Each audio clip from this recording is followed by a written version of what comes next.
How's it going, everyone?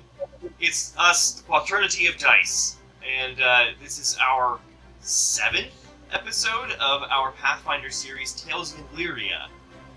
Please bear with me today. I am coming off being very sick over this past weekend. So has Abby. You were sick as well. So, yeah, if I sound rough, that's the reason why. I'm alive, though. I've survived. But thank you for joining us this evening for our session. We're excited to have you guys here. As stated, we are playing Pathfinder, and we hope that you enjoy the session here with us.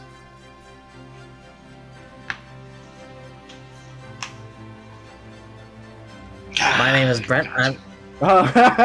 Yeah, I know. We never introduced ourselves, though. That's right. We never introduced ourselves. I am so sorry, viewers. We did not introduce ourselves. I didn't introduce myself. My name is Chris. I am your game master or GM for this endeavor, and I am joined by these lovely players. My name is Brent Andrewskavich, and I am playing Zavi Advani. My name is Jalen J. Perez, and I'll be playing Orion Bane. Abby Malarkey, and I'm playing Kaya Visbagen. Perfect. Brent. Yes, again. We're still getting used to this, so stumbles here and there, so please take it easy on us. We're still learning also the game. Let us know if we make any mistakes. We love to learn, we love to fix what's going on. Just understand, we're new to this, we're making it work, we're having fun, so. And don't forget, please like, comment, and subscribe, because we want to hear from you fans too. We want to at least have those little snippets of what you guys think of these videos. So make sure, as I said, comment. Don't forget to follow us on our social medias. All the links are down in the descriptions. We look forward to engaging with you. And I think I started a trend. People talking with their hands. Jazz hands. Jazz hands. Wiggle the digits. All right. The supernatural episodes where they're like, I don't know what to do with when they go to the real world and they're actors. Yes, that's exactly how it is. They don't know what to do. There's times when I don't know what to do, even in regular conversation with you guys when we're not recording. So, if we ever start doing public appearances, be ready for us to be very awkward. It'll be hilarious for you It'll be guys. amazing. Oh, that's where I get my pimp hand ready. You never know. But as I stated at the beginning of our little opening, we are playing Pathfinder. We're playing the 2nd edition, and more specifically, the remastered version of 2nd edition. Pathfinder is a fantasy tabletop role-playing game where these players take on the role of heroes who use fantastical powers, such as amazing weapons masteries, spells, even some sort of supernatural elements to solve mysteries, fight dangerous enemies, and become heroes of the world. We are playing in a homebrew setting of my design called Engliria. Engliria is a republic made up of 5 different nations, continents, and 1 underwater city-state. These 5 players get to investigate and travel around. As we go along in our journey in playing this game and creating this channel for you guys, we will have more announcements to come, other things to talk about. Don't forget to check out our Tavern Talk videos, though. Those are the ones where we break down the most recent session and talk about some different news, specifically in Pathfinder world, or just in the tabletop gaming world in general. And this session is going to be very interesting. There is a new change this episode. Something big that's going to change the dynamic of the group and the game as a whole. So please stay tuned for that. You'll see, in some time, you'll see that change. I think it might end up being too subtle for people to notice. Exactly. With that all said, let's go ahead and get into this week's episode of Tales of Engliria.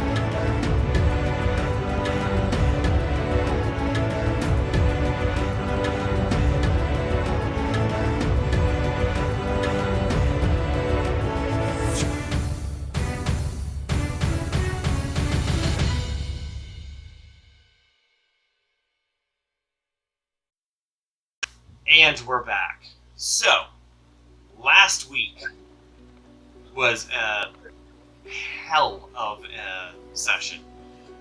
You guys finished up the events of the monuments problem.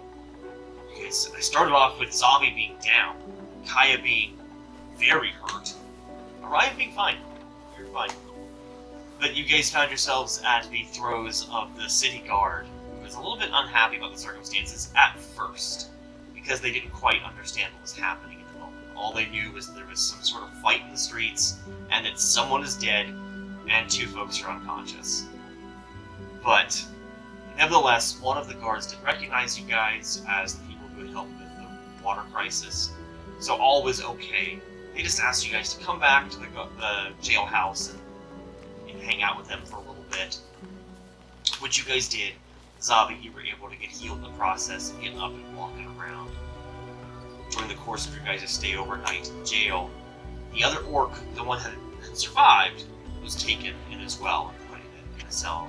The one who was sadly finished off was taken elsewhere to be who knows what. You guys don't know. I know what. Nevertheless, the guardhouse, you guys found a newspaper that talked about the events of the young lad dying in Aldenair.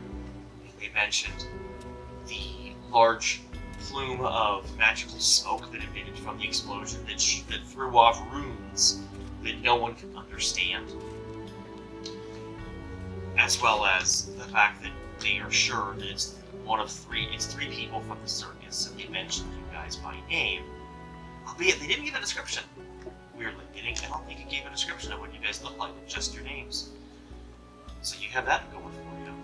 And it said that an investigator, a highly venerated investigator known as Jean Carenfie, is on the hunt for you guys, and was going to start off in Water's Edge, one of the 2 places that ships left from the morning that you guys had disappeared. Which led you guys to believe, oh great, we're in good standing, he's not coming to Scioto. The next morning, you guys went through a trial with the living orc, where it was discovered that he was trying to fight for Burgunda, the initial name of Sorito, before the elves of Blizzard folk renamed it to be brought back to its former name and former control, with having force retain original control or regain original control. And that this guy was given the idea by some person in Alderney, a posh human woman named Margaret. We found out they had nothing to do with the Burgundian militia itself. That was more just a political group. Afterwards, you guys had some downtime, as well as being thanked for your services. Again, you guys had 3 days to hang out in the city before you left. One of you had a very relaxing evening. The morning you guys left, you had a short meeting with the city lord and prefect before heading on your boat, in which they told you that the newspaper had lied, that Jean Carenfie, the investigator, was actually in Scioto. They whisked you guys with them towards the dock to kind of shield you guys from outside glances, and got you on the boat and told you that they did not believe that you were guilty. They believed you guys were actually framed, because no one would do as good as you guys did in the town if they were truly that bad. You guys left Scioto for good? Not for good, Mike. But you left Scioto towards Hookhandle on your ship, a 15-day journey, during which you guys learned some new skills, and Zavi had a heart-to-heart with a member of the crew, the investigator, the navigator. You could tell that something was a bit awry with you guys, and convinced Zavi to spill the beans on you guys' endeavors. During one of the days on your travels, you came across a ship in distress. It had its sails torn and shredded by some, they said, aerial combatant, most likely a harpy or something like that. And they just needed help. They didn't have enough supplies to patch their sails. The navigator, being another Venara just like Zavi, was trained in fixing the sails because of her climbing abilities, went across a gangplank to the other ship and brought over supplies to fix the ship. But, unfortunately, while everyone's back was turned, besides Zavi's, the navigator seemingly also came up from below the deck of the ship Seeing this, the captain said, "Okay, we're all good to go. They've delivered the goods and we're done," and disconnected the gangplanks and set off. Zavi was able to see that navigator was both on the other ship and this ship, and at a moment's notice, the one that was on the other ship changed form into some vulpine, some fox-like form, and winked at you before revealing that he was speaking to someone who, with long silver hair, shared the same general outline and shape of the person you had heard talking and saw walking away from the ringmaster all the way back in Engliria. Basically giving you the idea this is the same person. As you guys pulled away from your ship, you guys continued to watch and saw that magically the sails of this other ship all of a sudden fixed themselves, or showed they were never broken to begin, another rip to begin with, or just an illusion. And the ship did a big, wide turnaround and started sailing off in the other direction, showing that you guys hadn't been duped. After some few more days in the water, you guys have arrived in Hookhandle, and that is where we begin this session. So, you guys arrive at Hookhandle sometime in the evening. It's close to about 7:30 at night. You guys see the sun is going down over the horizon. Little blinks of stars are starting to show themselves in the night sky. The waters are mostly calm. You guys can first see Hookhandle spread out before you. It's the port of this system is very, very wide, very long. The city itself is a hodgepodge of different sized buildings. This is actually quite a large city, almost as large as Scioto itself, but distinctly different. A lot more colorful in this city. You see different types of buildings. You see brick buildings, wood buildings, stucco buildings, all kinds. Some with thatch roofs, some with slate roofs, but all kinds of manner of colors. Some bright, some dull, some neutral, and it's just very eclectic. And just like in Scioto, though, you see one feature. You see a walled-off section of the city that has a large towering structure, which is probably their manor, where the city lord and or prefect of this particular area might stay. There are many gulls and other waterfowl in the area that you can hear the waves lapping up against shore brightly. This is definitely not desert. You can see trees off to either side of the city and off beyond it.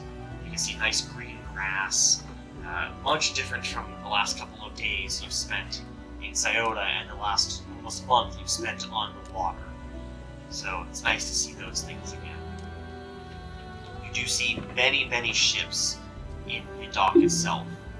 Some loading, some unloading, some with passengers, some with cargo. It's a hodgepodge of different things. As your boat pulls up, the captain announces that it is time to get off, walks up to the three of you specifically and the other folks that were passengers, and tells you that you will be allowed to disembark first, specifically because the harbor master's office will have an attendant at the dock waiting for you as you get off of the gangplank to take your names and bring them into the office. So before you guys disembark, anything that you want to talk about? Are we giving them our real names? I say quietly so no one else can hear.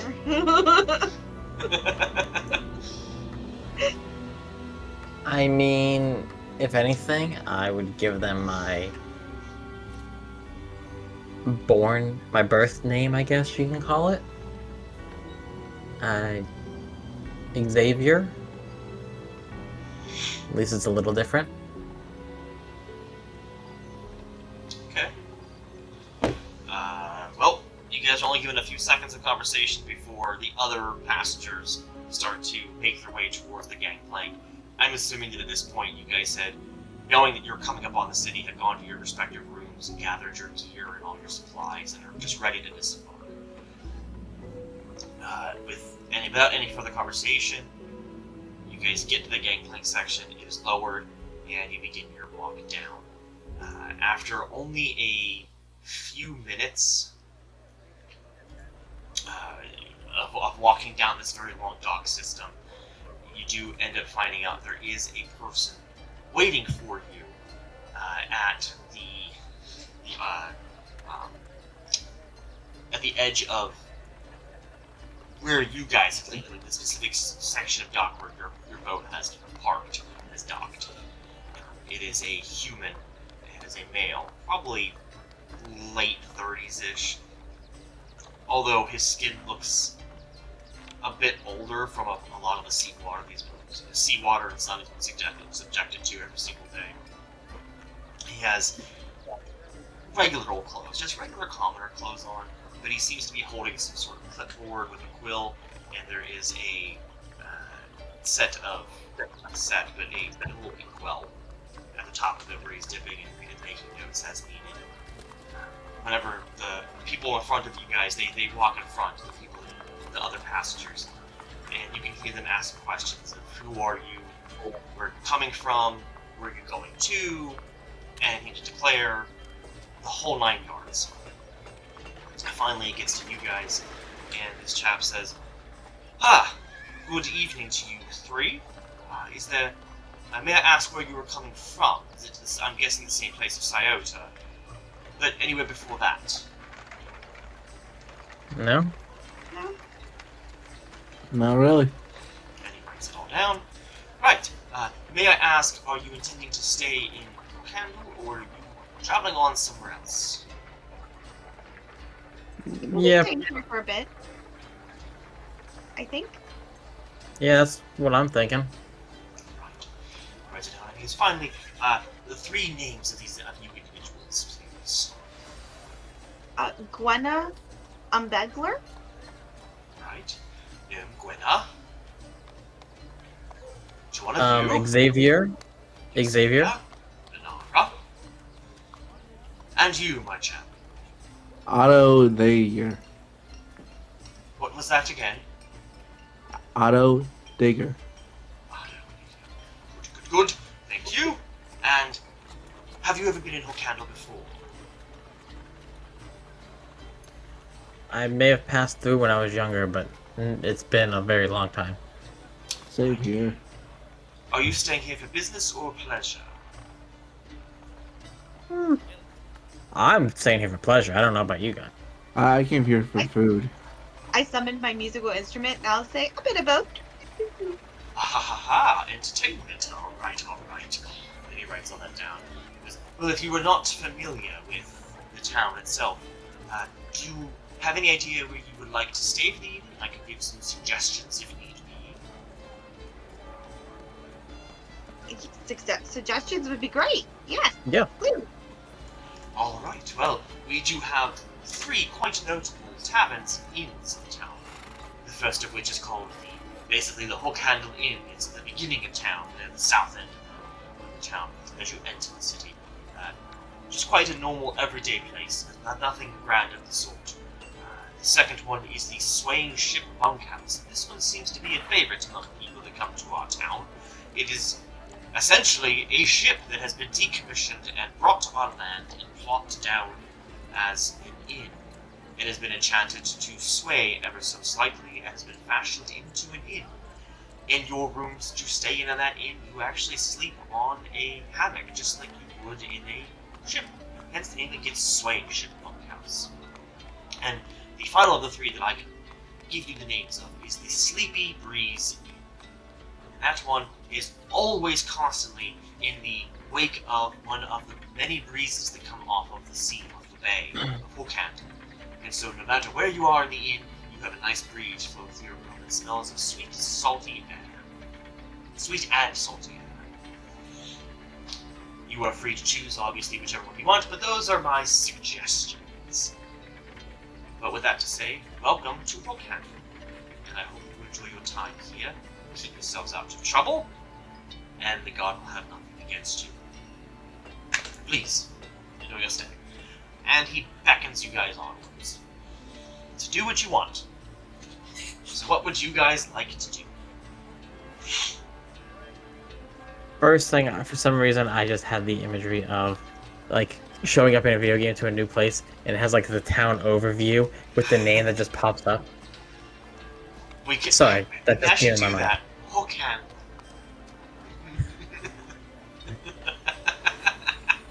That would be perfect.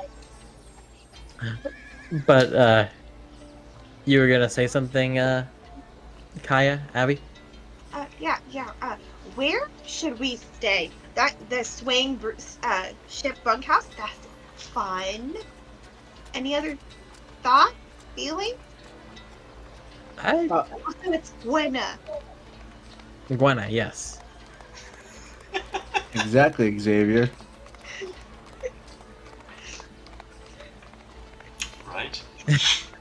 But personally, I'm gonna go The with mention of your name was above table anyway. So. I'm gonna go with the ship. All right. You guys want to stay in swing ship bunkhouse? That sounds like fun. Okay. It's actually quite easy to see in town. Of all the different buildings you can see regular roofs, you can see circular roofs, flat. You can see the stereotypical pointed roof house. Some have like slight parapets down in the sections that have the nicer part of town, like the noble areas. But Swing Ship Bunkhouse has none of that.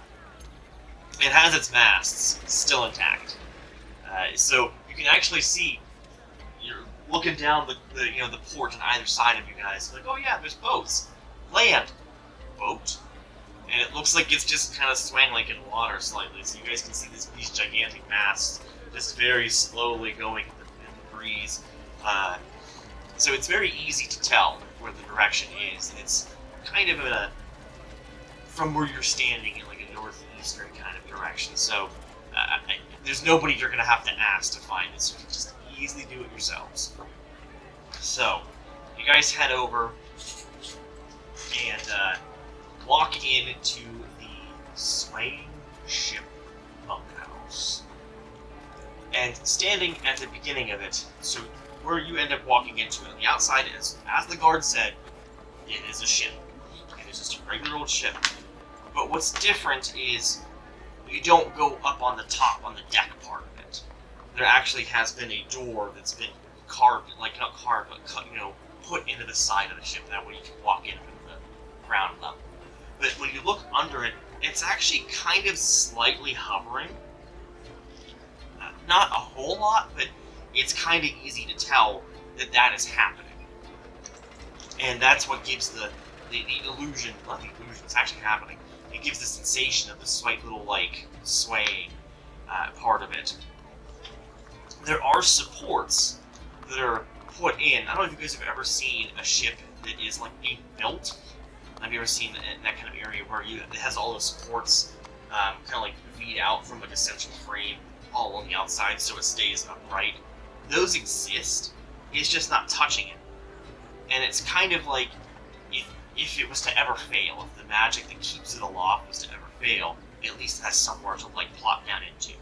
And if you end up looking into it, you can see it's only maybe that much off the supports, and sometimes you actually hear a slight bump as these different sections sometimes hit those supports. So there's no risk of oh, we're gonna fall. No, you're not. You're gonna be fine. But when you open the front door, there is a small little section. This area is tight. This place, if you ever, you guys were just inside of a ship for almost a month. The corridors and stuff are not designed to be wide open. This was a sailing ship before it was repurposed to this inn, and so it is not huge to get through. But there is what would have been the powder monkey room, where they would have kept all the different supplies for their ballista. And it has been retrofitted. The door's been taken off of that section, and instead there's a little desk with a person sitting in front of it. And the person that you guys can see sitting at the front desk is a dwarf, which are not completely uncommon in this area, but most of them do stick to the Ichi-Nacha area. And it is a female dwarf that is working the front desk. And she has very, very, very, very, very dark black hair. black mutton chops and the wisp of beard still growing in. Because even the female dwarves here have a beard, but she is mightily built, albeit on the shorter side. Kaya, not you short, but definitively not tall. And she sees you guys walk in and she goes, "Ah, travelers, what can I do for you?" We could use a place to stay. We're new to town. I kind of figured you're here, aren't you not? This is an inn. You're here to Could be stay. here for a drink. Could be here for a drink. Listen here, wise ass. Do you want the room or not? I'll take the room. Ah, fine Yeah, then, I guess I fine can then. take it. Alright. Are you looking for a room individually, or a room together?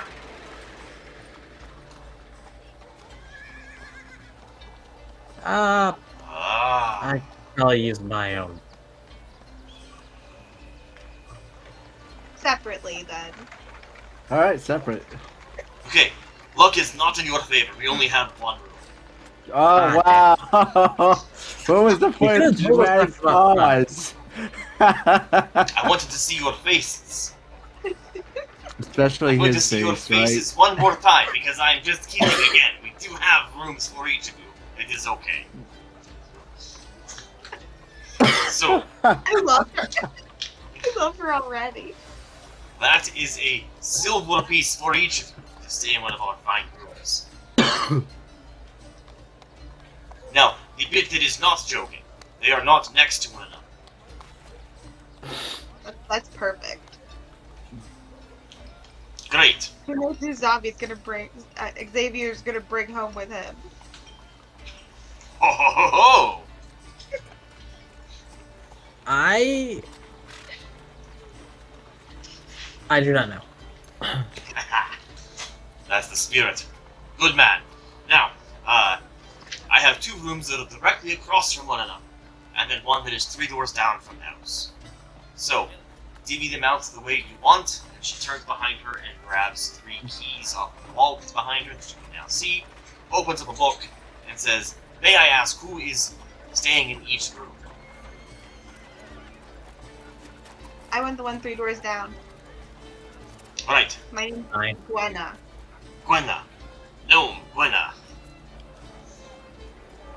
Otto. Otto. Okay? And you can take one of these two, I don't care. Divvy them out between you and me, and Venara. And you, Venara, what are you? Or who are you?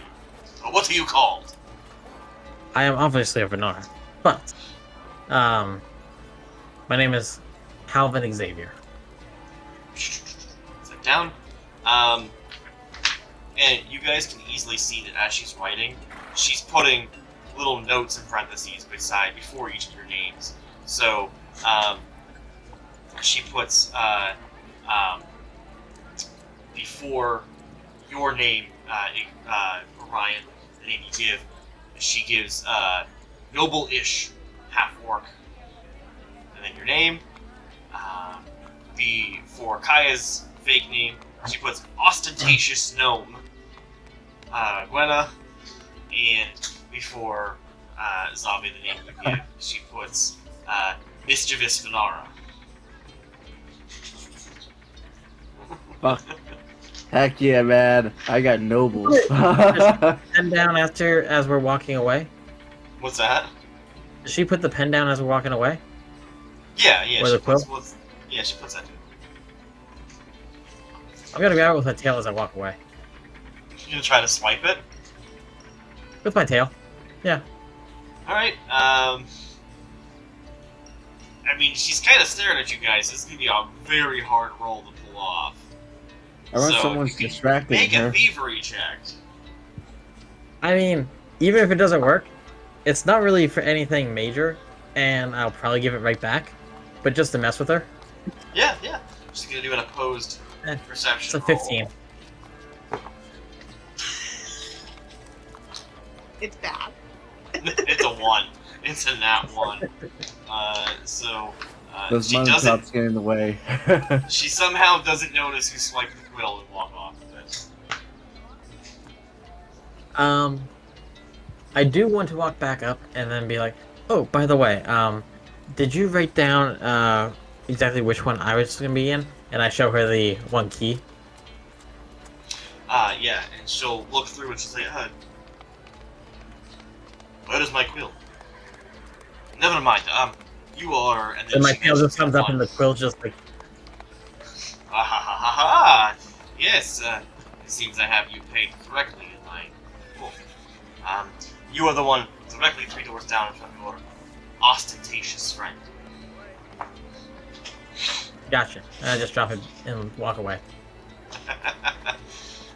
And she gives you a big smile, not like a flirty smile, more like a ha ha ha, that was good smile. I walk back up to her and I'm like, do you perhaps need any entertainment for this evening? I don't know. I do not keep track of that. Why don't you ask our owner? She is working the bar up in the tavern section. She could tell. Okay, what was your name? I never gave it. I know. So I'm asking. May I have your name? Sure. Absolutely. You should have just asked from the get-go. My name is Ayara. Ayara. Ayara. I would have been way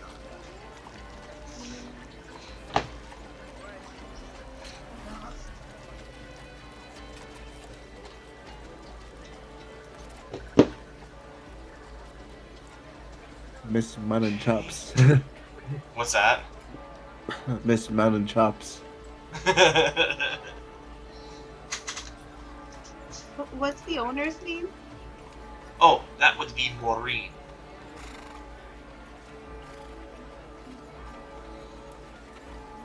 Thank you. Absolutely. Enjoy your stay. Which, by the way, so you guys had the choice of either going left or right. You guys began walking away. Which direction did you go? Probably the wrong one. Right? Left? I went left. I'd be following her, and either I'm going towards the bar or I'm going towards my room, one or the other. Okay. I am going right. Okay.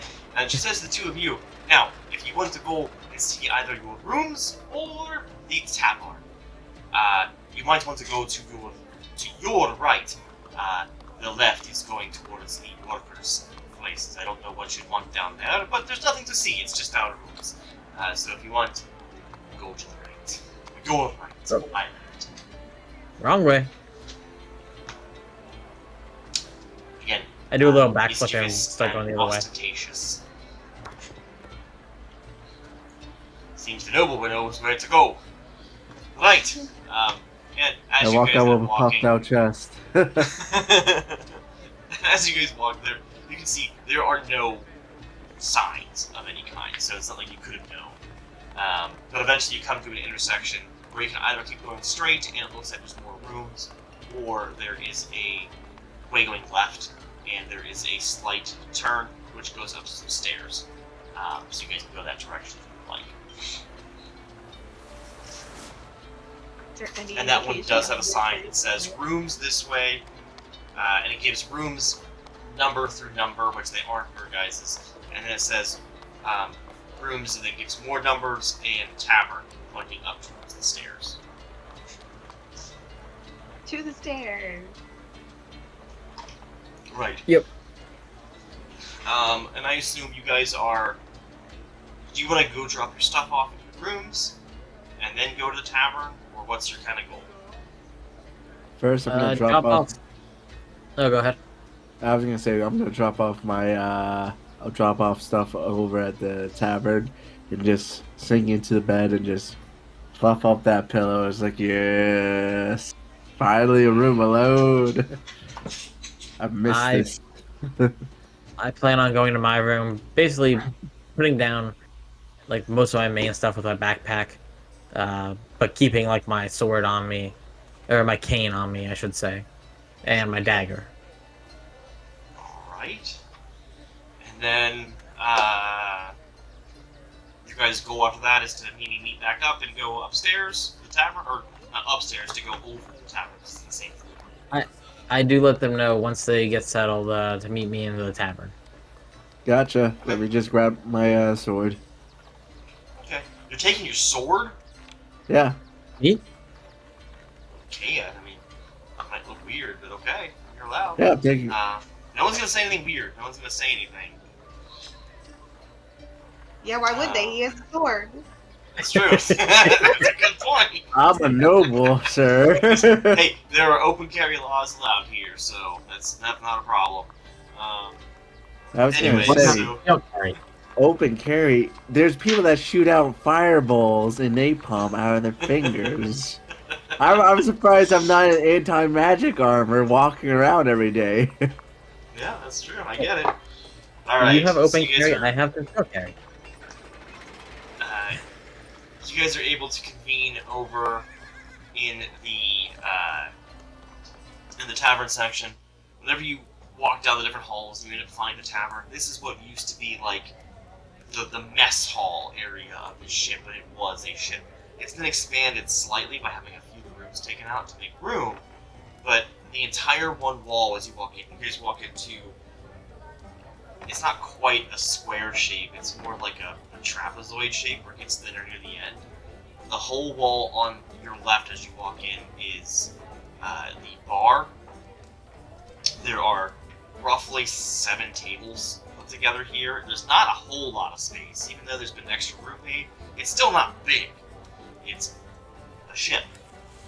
And then you can see there's a door as you walk in behind the bar, the counter area, going towards what you can assume is the kitchen.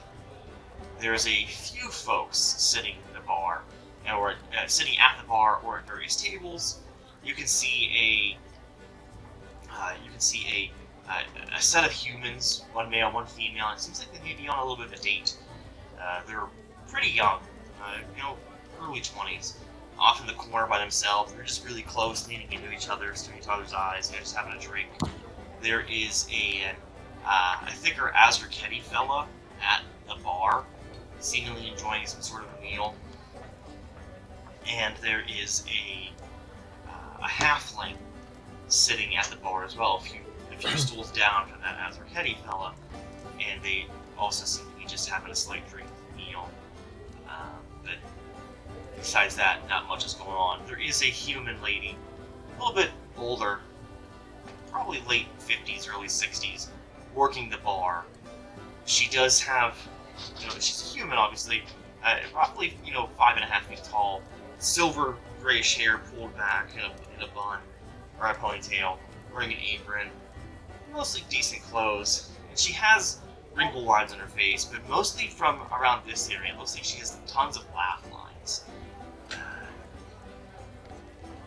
But she also looks pretty burly for her age as well.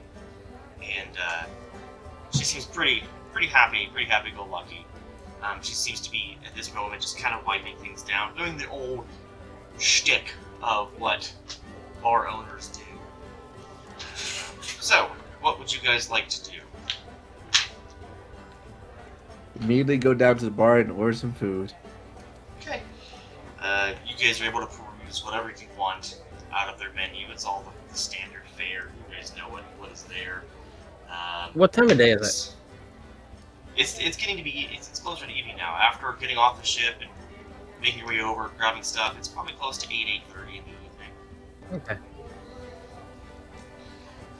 Getting a meal is going to be 3 copper a piece here at this place. That gives you a pretty stable meal. Like to order the shepherd's pie. Okay. Yeah, and they can do it. We only have the adventurer's pie. No, you get out of here with that. No shepherds. Shepherd's pie. She says, I'll tell you, we have lots of fish. This is a fishing village. You're going to find lots of that here. Perfect. So, I hope you enjoy it. Our chef is quite good at cooking. And you can hear someone busy in the kitchen doing their thing. You guys hear a person running around, walking around, and then you hear every once in a while, it sounds like a stool being dragged around and moved here and there inside the kitchen area, as well as grumbling every time that stool is moved. And after you guys place your orders for your various foods and drinks, eventually you end up finding out why, as food is brought out. And the chef is a gnome. A very, very... not what you'd expect gnome. She's not very colorful. She's quite dull, actually. Kaya, you would recognize what's happening to her. This is exactly what you think. And it's a good way through the process. There are some streaks of color in her hair, but it's mostly gray. And her skin still has some peach and, peach, spots here and there, but mostly it's grayed out. She seems to be kind of grumbly as she brings in food. And, nevertheless, the food is delicious. It's quite good. I give her a tip. Alright, and they graciously accept. Right, so you guys have your food. What would you like to do now? I am going to let them know about what I noticed from up above on the ship. The fox-like creature that seemingly shifted from a Venara to a fox with the silver-haired fellow that she was talking to, or that he was talking to, and that I may have stated where we were coming from, but I didn't say anything that wouldn't have been, known to investigators or police, or possibly even given to the media about what events had taken place that we were known for. And I'm assuming you guys have found a table where you can talk without being seen. Oh yeah, definitely. I'm just trying to contain my anger right now. Anger at... Anger that this guy was literally a boat away and no one saw him. And that they turned around, and we have some information that we need to look into. Like, if that ship was scheduled to be here, if the harbor master here knows anything of it, that way we can at least know what ship it is, and make our way through there. Did any of us catch the name of the boat? Yes, Zabi, you did. The one person told you that they were glad you weren't staying around because that ship has a reputation. I think Yes. you did ask what's the name of the ship. They told you the Platinum Sail. Wait, I think they even mentioned the name of the captain, I do believe. I don't remember getting... I may... Above table, I know the name of the captain. I can't remember if it was mentioned. I have it in my notes, so I believe it was mentioned. So he would have told Okay. you the name is Sven. I think that's all he would have told you, is just Sven. Yeah. If I go back and relook at the video, and look through my notes, if I see that it's differently, then we can adjust it and know what his name Yeah. is, obviously. But you know the Platinum Sail and Sven. So I would want to know if there was something written on the books that they were supposed to be here, or if this was something that was going under the radar, if the harbor master knows of this ship that was supposed to be here that somehow for some reason turned around. So they were coming the same direction as us, so you would think it would be on some sort of log to show up.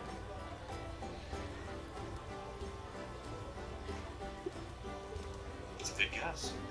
Well, we know what we need to do tomorrow. 'Cause I'm sure that the harbor master's not going to be wanting any visitors this late in the evening.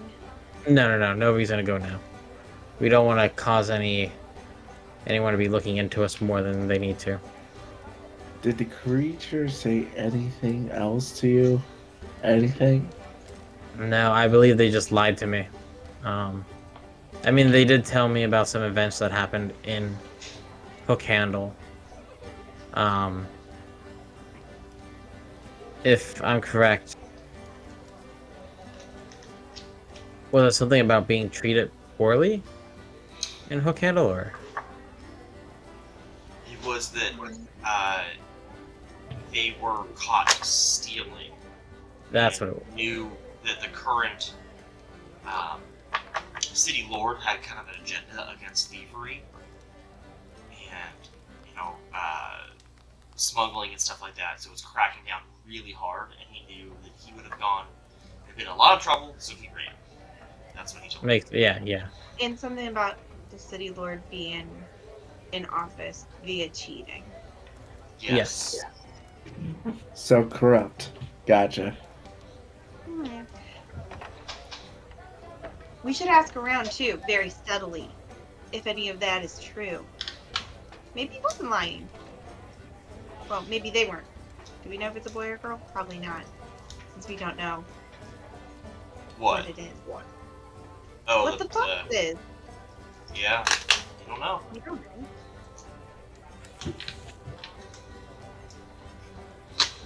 But yeah, that's what I think our next trip, or our next thing should be. Finish up here, enjoy ourselves. Gwendolyn, if you would want to perform, feel free. Just Gwen. Oh, Gwenna, sorry, yeah, not Gwendolyn, yeah, no, That's Gwen. too many syllables.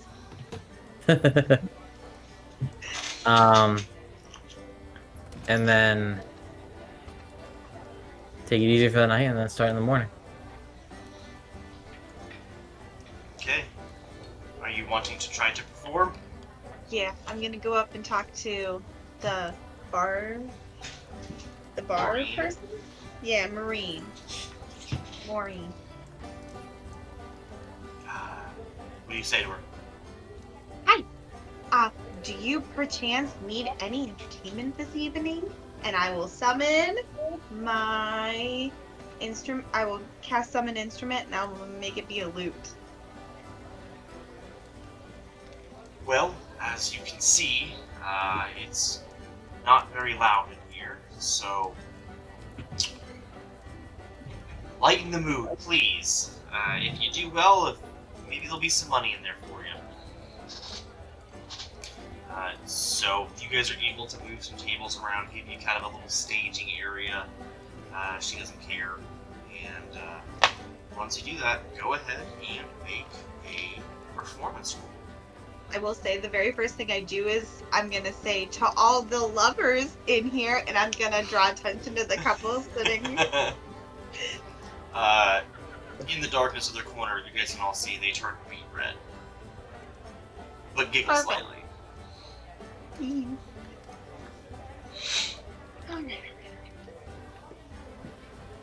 Alright, I got a 10 plus 8, so 18. 18. Okay, Yep. yeah. Amazing success.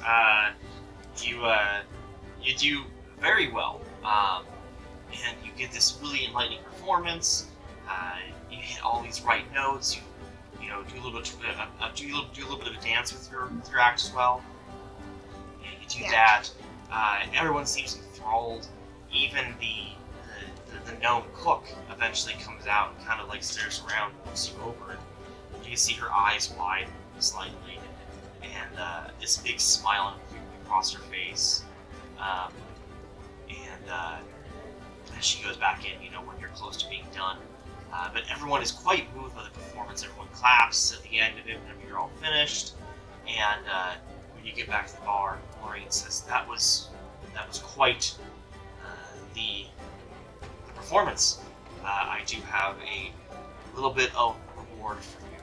And she hands you 2 silver pieces.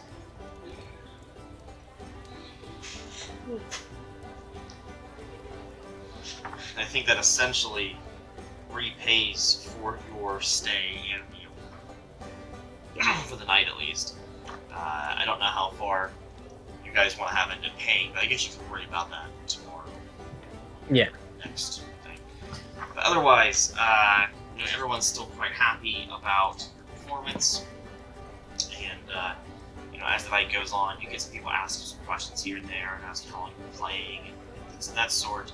But, the night goes on and people start, traipsing to either leave the establishment because they were only there to eat and drink, while a few others move to various rooms they have that they're staying at. The place empties out, and I'm assuming at some point you guys all go to your room as well. Is that correct? Yes. Definitely.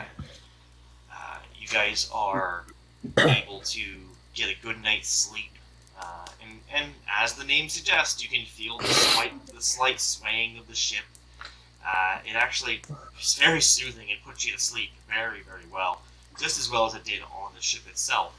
You can still hear a little bit of the surf, from your window. Not as loud as where it was whenever you were in the ship, but nonetheless. Are the docks visible from the room?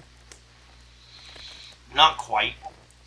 There's some buildings here and there on the way, but you can see very far off. You can see the water. You can see a few of the masts here and there, but there are other buildings that are kind of in the way. As you guys had come up from the docks, you guys actually would have noticed this, that the general city itself is mostly flat, and the dock system where you guys are is actually like a whole flight of stairs down.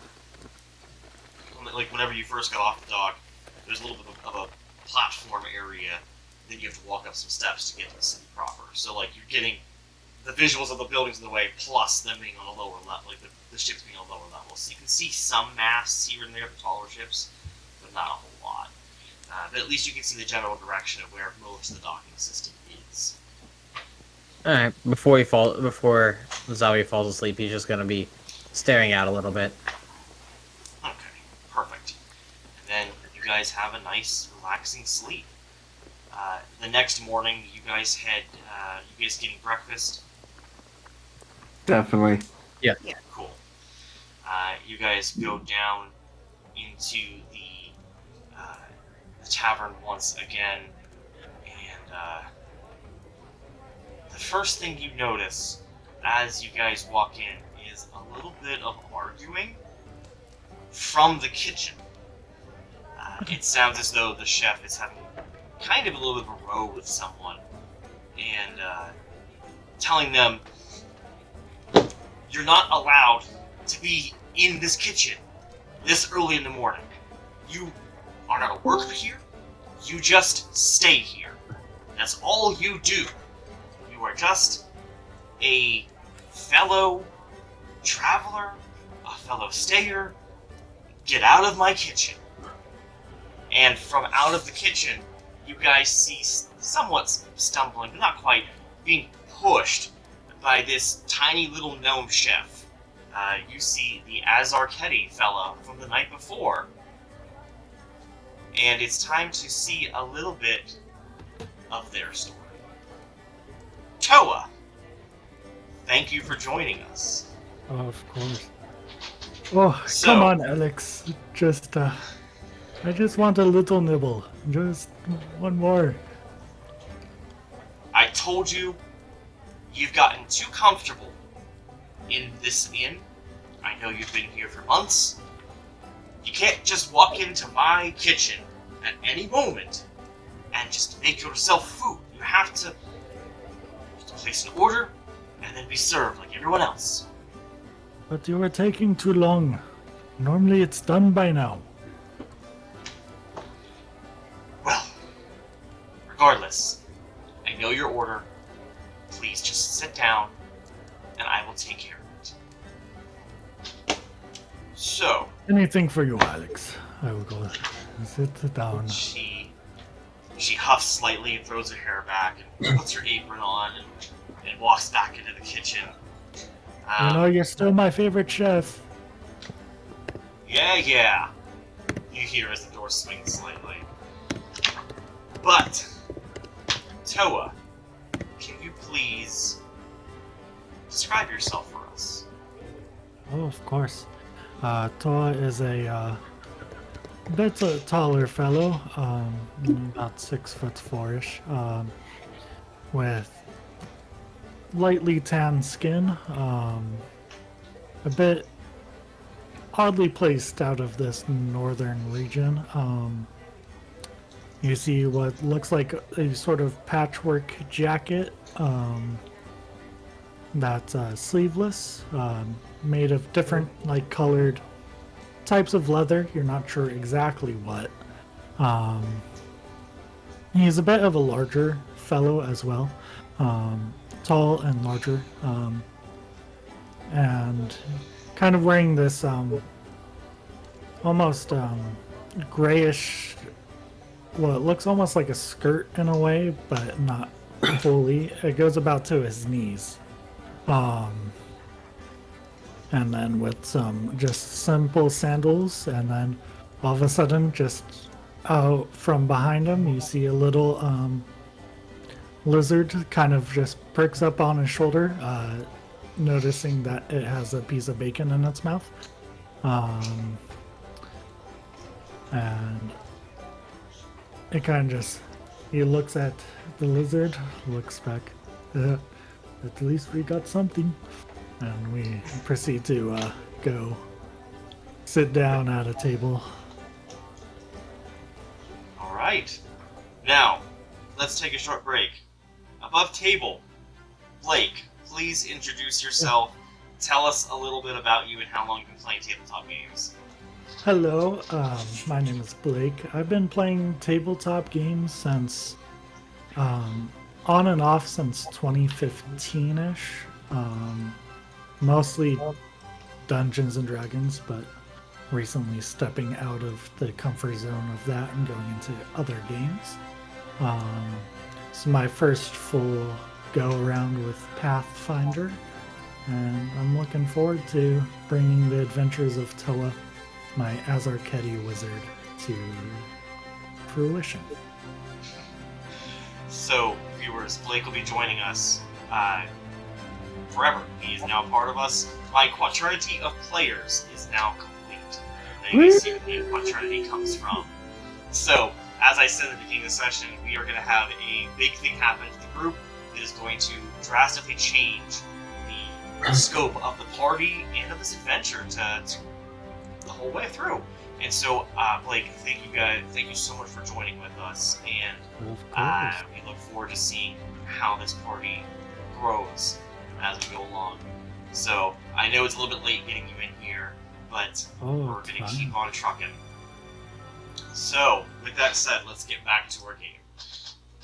Toa, you, after you have your little row with Alexandra, the chef, you see these three walk in. And I don't know if we've ever given full-on descriptions of the three of you to Blake and by extension Toa. So go ahead and describe yourselves so that Toa knows what he's looking at.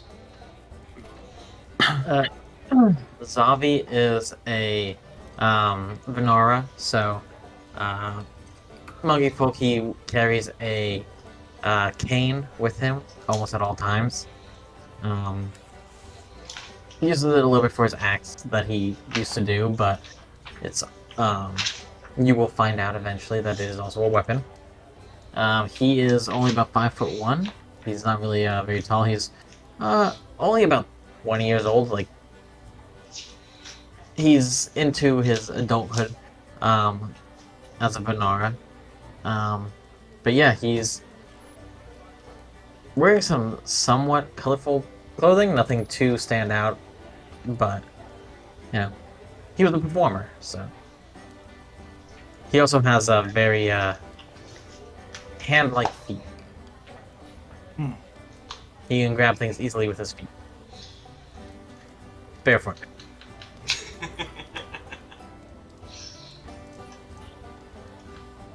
Orion, you next. All right, so you just see Otto walking into the tavern area. For what he's described as, you look at him and you wonder, does that human look seasick? Because he looks green. Oh, no, wait. He's got tusk and kind of build up muscles. He's a Dromar, a half-orc. And you can tell from how he looks with the armor and everything else, and somewhat detailed clothes and everything else, that he seems to take care of all his stuff. From what you can see, there's patches of work on it and everything else, where you can tell this guy is a craftsman. But you can definitely tell that he also makes sure to take care of everything else, especially with his hair shaved on the sides, but kind of seems like there is hair on the top, but leading into somewhat of a rat tail or a ponytail. You can't tell if it's not fully grown yet. And finally, Kaya. Oh, well. Gwenna. Also known as Kaya. So she is a gnome. She's 3 feet tall. She's about, well, she is 37 years old. Not that you'd be able to tell, because gnomes don't really age. But she's got bright ass red hair, pink skin, and she is wearing a dark blue coat with light blue cuffs and buckles. She's got a pink shirt on with a purple corset and pants to match, and then she wears blue boots that match her jacket, and she's got a rapier on her side, and she's very bright and energetic. Lovely. Alright. Of course, the one thing that I forgot to mention about Toa, his key features I should mention, is especially his facial features, is his ears.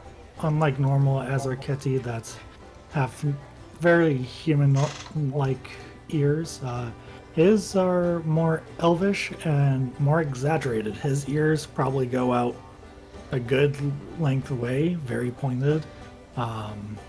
With his hair being a braided mohawk, with kind of braided with what seems like fishing wire and different fishing baubles kind of sewn throughout it. Love it. Well, look at this. It's like the circus came into town. Oh, you're not wrong. Kind of. Oh, that was a joke. I didn't think you were actually all circus people, but that No, makes it even funnier. More like performers. But, Hey, I ran away to the circus once before in my life. You know, that explains a lot, because I knew I didn't see a circus tent anywhere, so that makes more sense. Well, I also ran away from the circus, yes. oh. Well, welcome. Breakfast should be done soon. I totally wasn't in there stealing breakfast. Whatever Chef Alex tells you. You Hopefully hear there's from the kitchen, yes he was. Oh, it was. It was good food, though. You're just a it's man well that you're just a man that appreciates good food. No Of less course. from an exquisite chef. Of I make course, sure she hears that in the back. that's the reason why I stay here. You hear a pause and then something slams somewhere.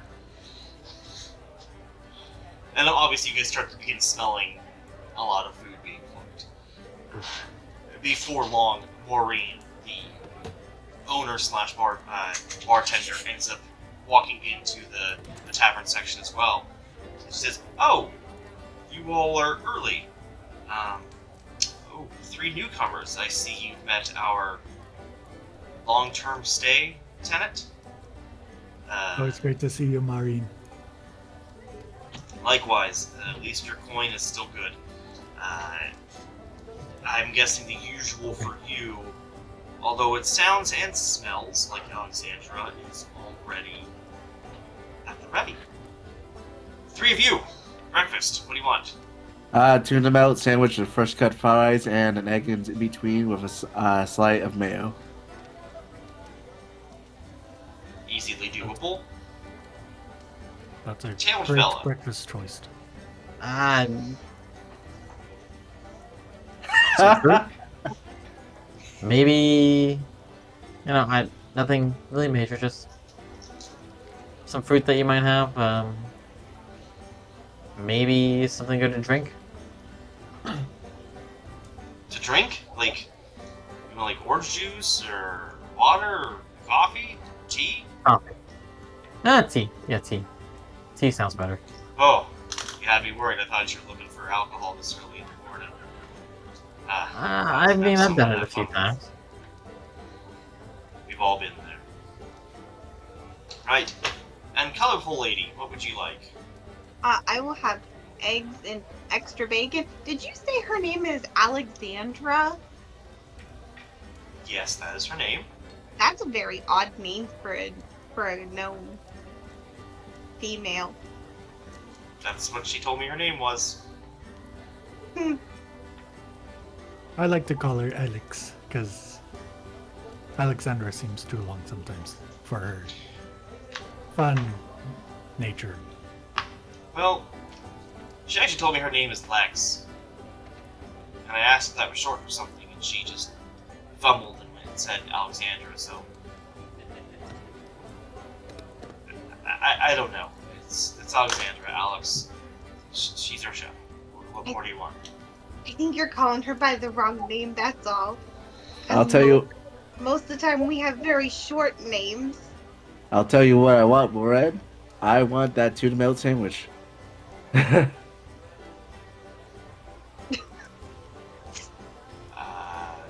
you for the info, colorful lady. I will... She seems a little bit perturbed. Like, oh, shit, have I been being disrespectful this entire time? But she says, yeah, I'll go put that in. And she walks, and she writes everything down, obviously, and then walks into the kitchen. And she's in there for a lot longer time than it seems to just drop off a simple order. And she comes back, and she goes... Like, she's just kind of muttering to herself, just Lex. As she walks over and starts cleaning the bar and getting it set up for the day to come. But after 10 minutes or so, your food eventually comes, and she charges you guys 3 copper each for your meals. But Toa, you have come to have a kind of a spot set for yourself in the area. I assume you go to that same spot and enjoy your Of course. your breakfast. The other 3 of you, are you kind of hanging out by yourselves, or what do you guys want to do? When my food comes, I'm taking the extra bacon and I'm going to walk over to Toa and I'm going to say, can I feed your lizard right there? Oh, of course. And he kind of lets it run down his arm. You get more of a clear view of the lizard. It's a darker brown with kind of an azure blue stripe going down the length of it, one on each side. Oh, this is Moko. Be careful. He's bit of a nibbler when it comes to food. But he eats anything. I mean it. You mean he eats anything. I look at Moko before I give him the bacon and I say, if you bite me, we'll bite you back. And I give It it to just looks at you, licks its eyeball, and then just like almost in a cartoon-like manner, just goes like and just bites the tip of the bacon, and then like practically takes it from your hand and goes running back up his Toa's shoulder. And just like, well, that went a lot better than it normally does, I will admit. Yeah, I have a way with animals. It's a gift. Talent. Mocha. Chew your food. As like, he's like, got crumbs in here. I'm just like, oh, well. I'm I was sure gonna say Mocha appreciates it. once Orion gets his tuna melt, he's gonna take his plate over to Toa's table and say, "You look like a man who's been here for a while. Any interesting news?" Oh, I've been here, but sadly I'm not more of a newsy type. Unless you're looking for places to eat, then I know what to send you. I spend most of my time at the library, though. Uh, just doing some research and such. Kind of enjoying my days outside of university. So, tried to get as far away from that place as I possibly could, and ended up here. But I still Oh. go to the library. Where did you study magic? Oh, just this little bit of village. Well, actually, it's not really a village. I just consider it a village because I didn't get to see much of it. The city of Fukuhara, down in the southwest. Studied magic down there. That is a heck of a Fine. travel. Yeah, that's kind of why I did it, to get away from that place, because obviously I didn't see much because I was busy studying all the time. Because, no, we don't focus on one type of magic, we focus on everything. I see what you did there. Yeah, so I try to stay away from the place, but still try and do what I was at least taught, because I have to make a living somehow. Even though it Don't doesn't we pay all? much. So, what do you look up at the library? Oh, yeah, kind of this interesting subject that kind of travels through the web. Some people call it a myth, some people call it a lie. I think it's interesting. You know how we have different eras of this world? We have kind of the creation and beginning era, and then the early era, and so on and so forth.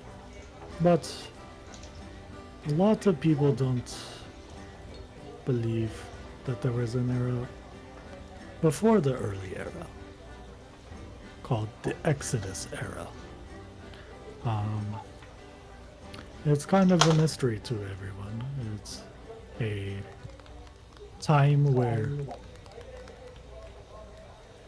there were people and something happened, and not much is known why or what happened, but it's almost like everything stopped for a period of time and sort of vanished. Almost like a slate was wiped clean. So I try and dig up whatever information I can about any early era sort of leads I can find. It's kind of the other reason why I came up here, is to see if I can find any new useful information in this endeavor. So you're a treasure hunter of history. Give or take, yes. Some people might call me a crazy person, but to each their own. Oh, who isn't right in this world, honestly? Everyone's got baggage. That's quite true. As he kind of picks up a sausage and starts pointing at you and takes a bite. And Zovi would have grabbed his fruit. He just walked over, following Gwenna to the table. So at that point, some people have baggage. Not always. Just kind of lean back. If any of the three of you are curious about the thing he said about the Exodus era, any of you can make a society check to see if you can remember that topic in history.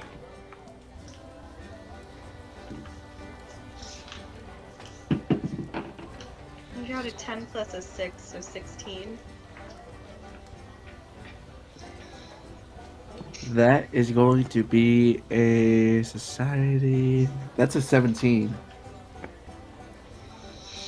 And is Zavi attempting that at all? Zavi thought he was interested, then he rolled a nat 1 and he's no longer interested. He's just like, Damn, this food is good!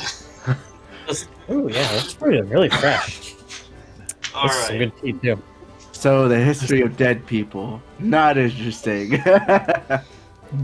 So as Toa stated, everything that he said is correct. Is the Exodus era is this?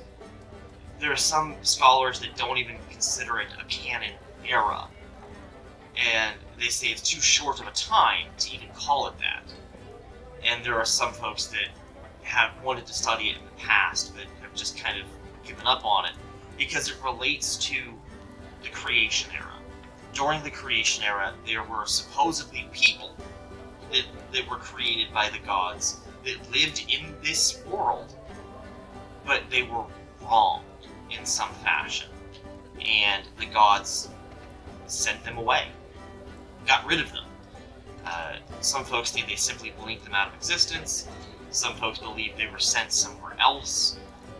Some folks believe that they were just mass killed in some fashion. But there's no evidence to suggest any kind of crazy disaster. So the theory of the Exodus era is generally the most accepted. But during that creation era, the people were, like they said, it was wrong.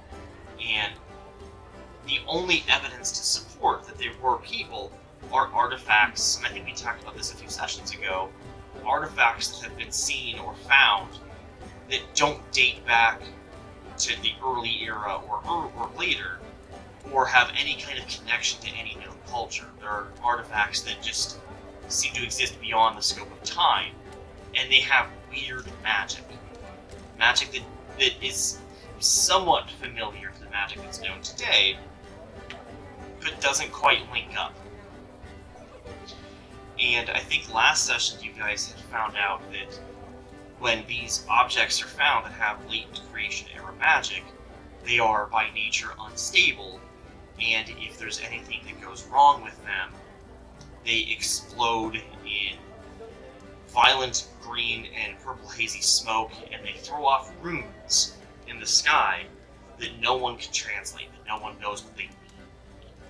But this Exodus era that he mentions is just the accepted timeline of booting those people that existed out of Engliria, and then making way for the people that exist now, you guys. So you can follow along a little bit with what he's saying. You guys have a decent knowledge of what that entails, but not studious moments into it. Yeah, so pretty much people think I'm crazy when I'm bringing it up. Another reason why I'm way out here in the, what I would consider the boonies. Even though it's a nice city here, but nothing like home.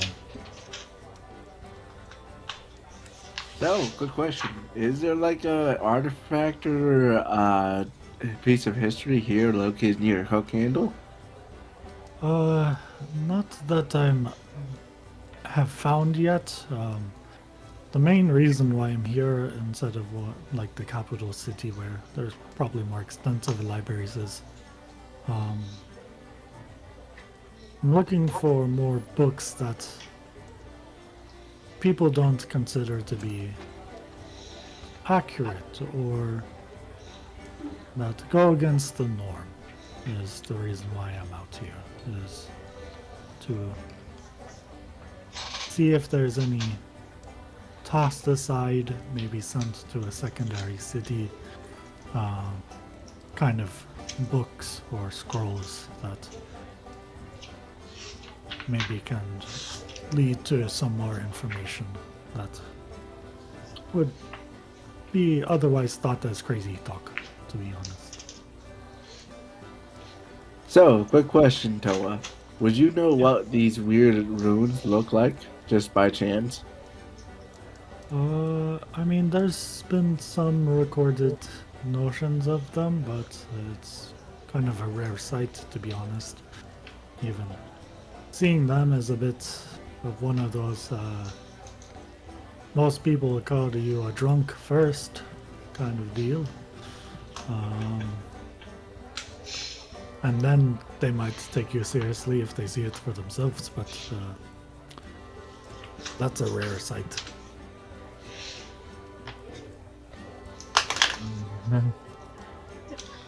So do they have a good library here? I like to Oh, do my own research.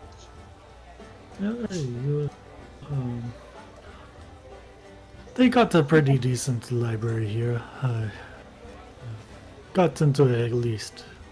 So, explore most of it, as long as the head librarian enjoys my company from time to time.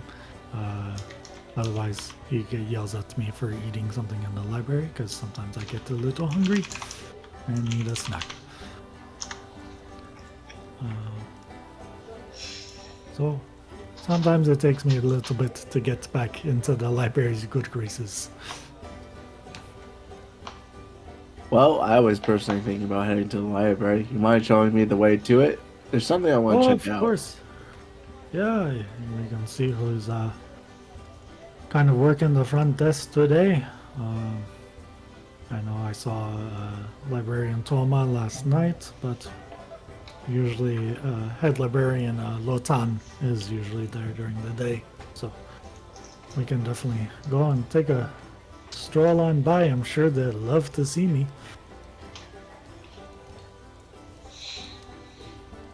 Which brings me to a question. You know, for all four of you now, what's your plans for the day? Oh, well. Right, we were supposed to look into some things. Yep, that's why we're going to the library. And talk to some people. Yeah, that makes sense. We on our way here we saw a ship that I just have some questions on. A ship that has some questions on it. That's a new way of building a film.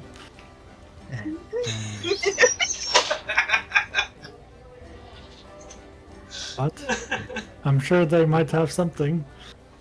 You know, I've seen a couple of ships in my day, mostly because of my mom's work. But You said you you know of places to eat around here. Is there anywhere of that you course. usually see the maybe like the harbor master for the area, or does the city lord ever go and eat anywhere? There is one place I'm quite fond of that's sort of near the docks. Good old place called the Trident's Catch Grill. Because there's nothing you want more than some grilled fish after being on the sea for who knows how long. But somehow it's some pretty good food.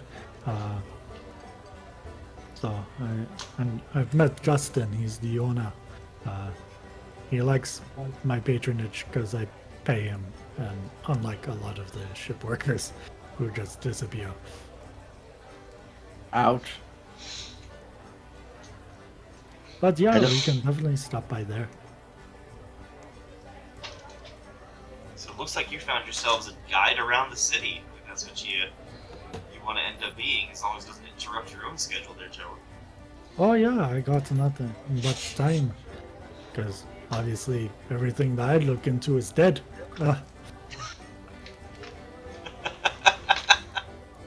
That's a heck of a way to say it, Toa.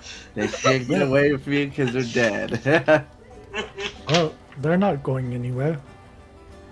I don't know. I've heard about ghosts. I'm pretty sure they can float. That's true, I guess. I didn't think about the ghost part. Yeah, there are ghosts around. Going back to the end of the session where we told all you viewers that Abby and I are getting off of being sick, making us laugh against a little bit of a cough. Her way more than me. About to cough up a lung.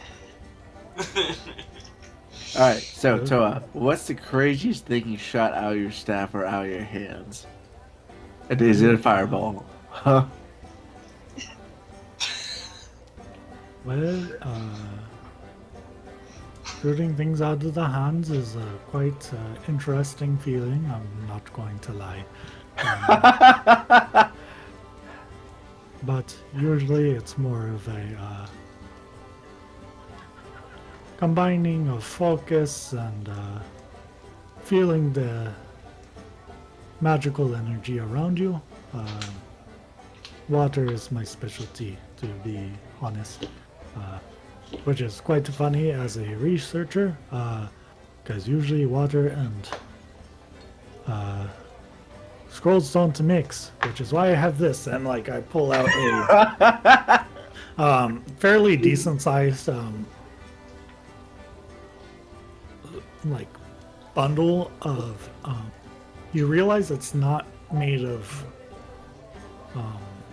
parchment. It's actually made out of a lightly colored wood, and it's all like bound together by what seems like fishing wire. And he kind of, instead of like it opening like a normal tome, it actually rolls out and is like a larger scroll based. And you realize all the writing's vertical instead of horizontal wise as well. It follows the wood grains, and it's all carved into it. It's not written with like ink or anything like that. Yeah, so I kind of add on to it when I need to and take things out and mend it. It's kind of how I keep my research together in one long roll. Otto marvels at this piece of work. It just says, incredible. As he's usually used to see mages with books and everything else, but the fact that he actually has his entire magical spells set out in a scroll that is also wooden with hand-etched inscriptions is amazing to him. Truly a work of art. Yeah, I got I don't like ink as much as I do like just carving things, because it's more fun to put some chips into wood than it is to just dip a little thing into some ink. Also, it doesn't smear.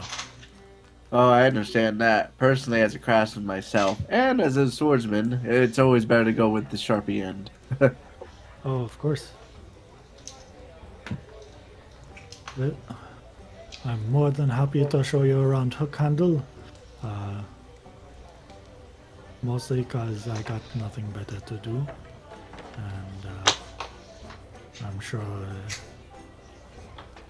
Head Librarian Lotan would probably love to see people other than me. Perfect.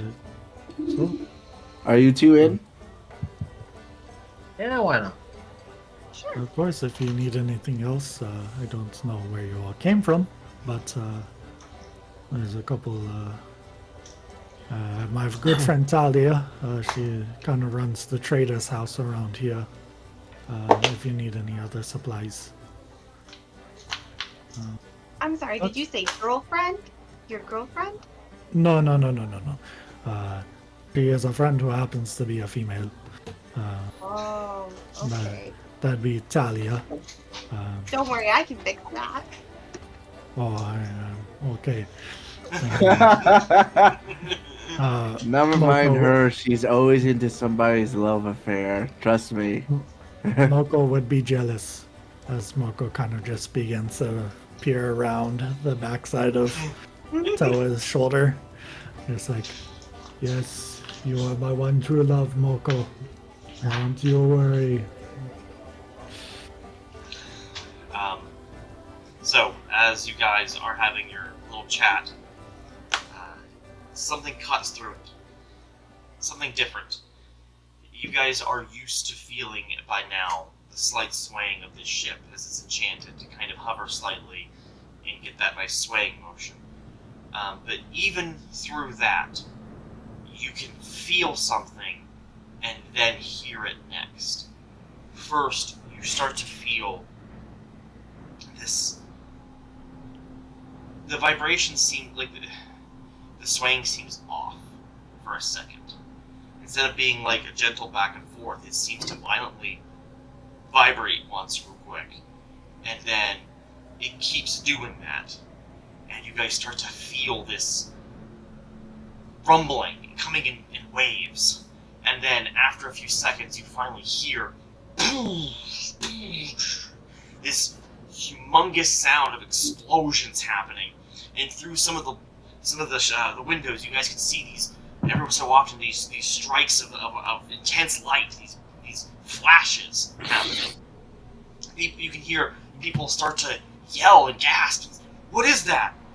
Maureen and the chef end up coming out from. They were in the kitchen.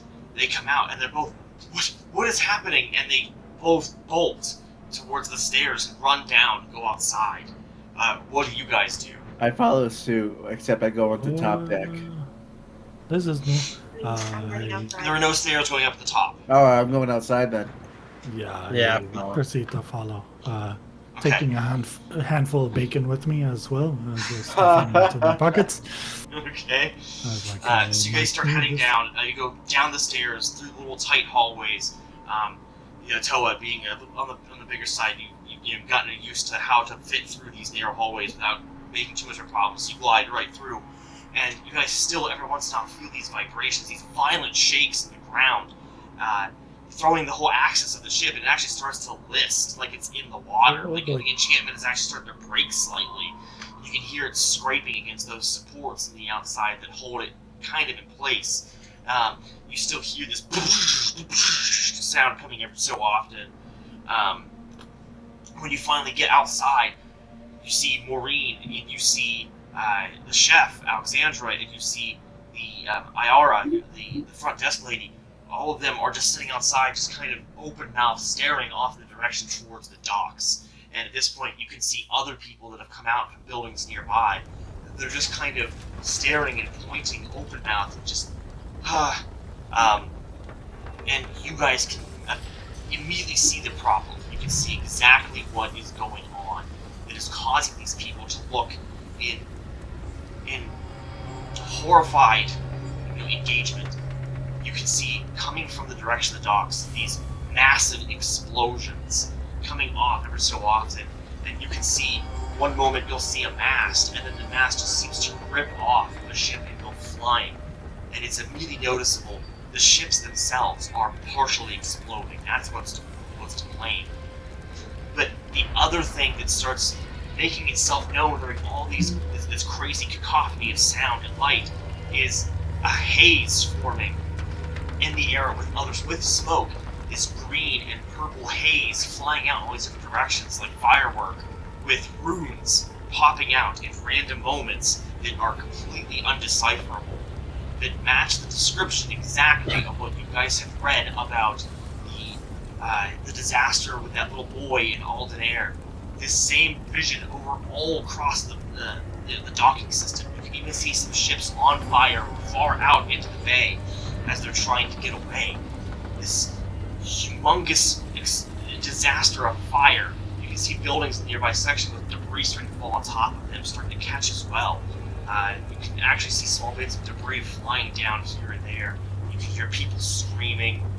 You see some guards eventually run past into this litany of activity. What do you guys do in this situation? Hey, Toa, I found your treasure. Oh, wait,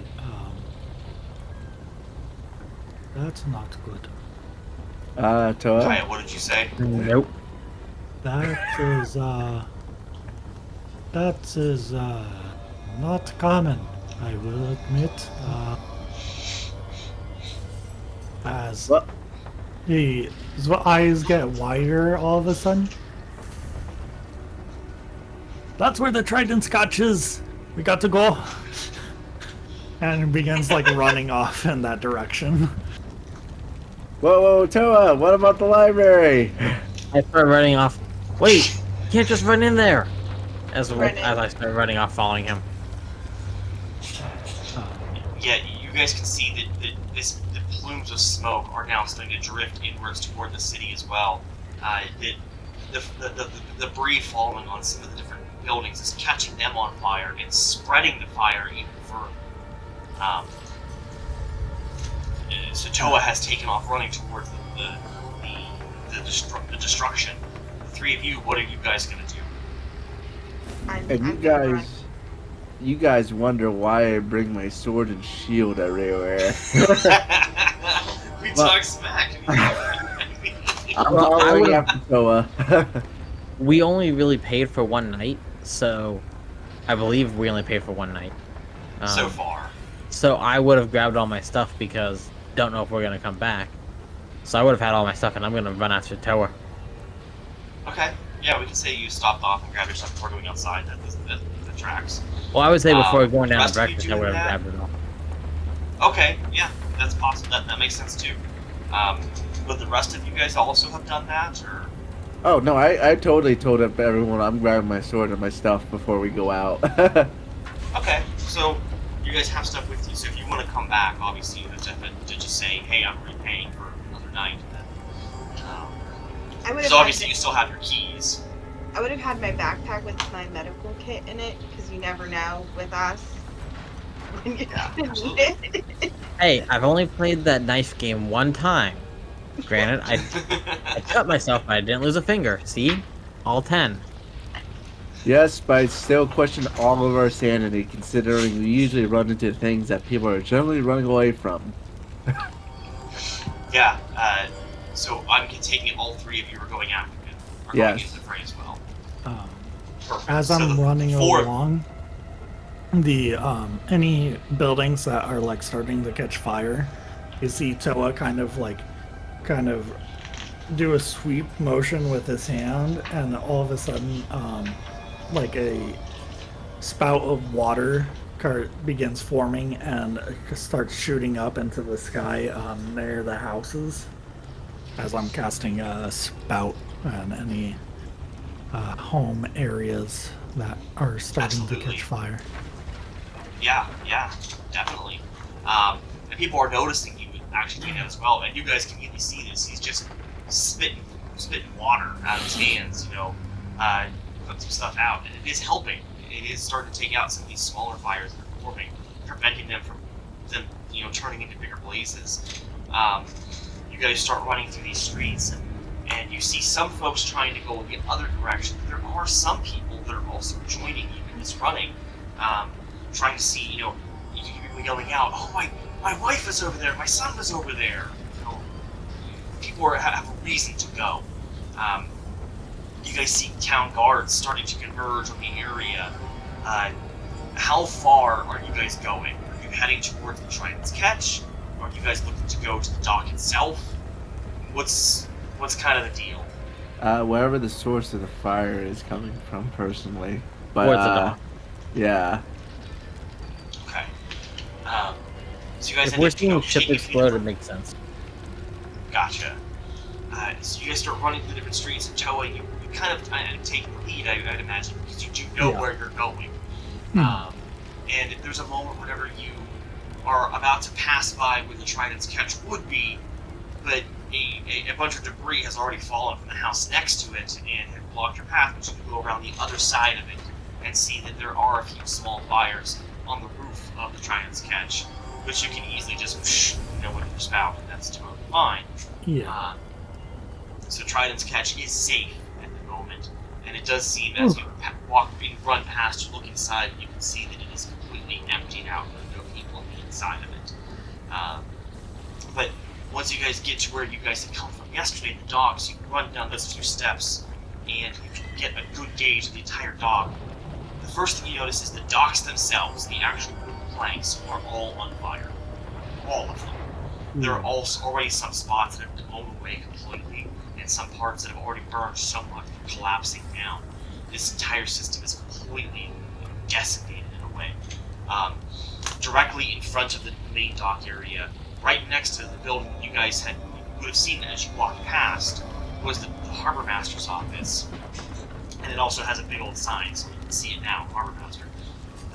That building has some flame going on it right now, but there are 2 people there that are helping to put it out by channeling some of the water from the river, or the ocean. There are some other mages that are helping put that out. And it looks like the fire is not so bad there that it's not salvageable. It looks like it will have some burn spot, but it'll be fine. But the most devastation you see are the first 4 ships that are docked in the immediate area. One of them being the ship that you guys had come in the night before. That is in the process of sinking already. The ground's spoiled. It had stayed overnight to pick up new passengers the next day, and it is halfway under the water, split in half. All the sails are burned away at this point. There are 3 other ships next to it. All 3 were not there the night before when you guys arrived, but those 3 are also completely decimated. One, the only remnant you can see is almost like, if you've ever seen, nuclear detonations where you see like the shadow burn into the wall, you can see on part of the dock that's left a vague shape of a ship with a mast burned into the wood and stone on the proper port area itself. There's a few other ships down around the area that also look like they are in the process of burning or maybe even sinking. And there's about 3 out in the water itself that have drifted off that are currently on fire. And a 4th one that had drifted off but didn't make it quite far enough and is in the process of also sinking. There are 2 storage buildings across the way from the harbor master's office that are both collapsed, and the inside stuff is burning. You can see barrels and crates of all kinds of stuff. It looks like some sort of temporary shipping or storage system for the ships themselves. That all the materials there are burning away. There are people trying to fight their way in to get to them, but they can't. The fire is just too intense. There is one lone ship that is kind of on the smaller side that is nearby those buildings. It does not seem to be on fire. It's a very, very dark ship. It almost looks like a shadow against all the flame. And it has a very, very dark purple sail with a very interesting signet on the top of the mast. And a fellow who's trying to get it to move away, but he's not quite getting the right kind of wind. There's obviously heat coming off the fire, and heat does push things. That's how you get hot air balloons to move. But the wind is interacting with the sail in a weird way. It's kind of just making its way back and forth. But he's trying to get away. He's not on fire, though. Eventually, after a few moments of time, does pull away. You do see a bunch of people on the ground in various positions all around this area, laying down. Some hurt, some badly burned. You see one person end up running out from those buildings that are on fire, who is on fire himself, and he drops to the ground and starts rolling around while someone throws a blanket over top of him. You can already see different bodies on the floor that have sacks right over top of them, head and all. They already have not made it. And just the general scene in front of you is absolute chaos. There's no... You can hear some guards trying to bark orders, but they don't seem to understand what do we do in this situation. The sun has barely risen in this city, and there's already this major disaster going on, and no one can tell exactly what to do. Everyone's just kind of, confused, surprised, and a little bit over their heads. They're in over their heads in this situation. And before I ask you guys what we should do, or what you would like to do, I think we'll take this opportunity to end the session there, on a nice little cliffhanger of things to come. Smoke So, on the with water. that, smoke on the water. So, major disaster for all of you guys to deal with the moment you walk in the city. Not the moment you walk in, you got like 12 hours before this disaster happened. You met a new friend, though, who was, hopefully willing to let you guys tag along with him throughout the city and show you guys around, but at this moment, there's more pressing matters. And so we will pick all that up next week as we delve into a new chapter in our campaign here. But, with all that said, unless anybody else has anything to add, I think we let our folks enjoy the rest of their night. So, thank you all so much for watching. We can't wait till next week when you guys get to see what happens next. And Blake, we are absolutely ecstatic to have you join us. It's glad to have this team round out to 4. I will say it's kind of funny, and those who have played Pathfinder might think this is funny too. You guys have almost recreated the pre-made characters from the beginner box. The beginner box includes a cleric, a fighter, a rogue, and a wizard. The only thing you guys have done differently, obviously, is the bard has been put in place of a cleric, which great. I love Kaya; she's a great character.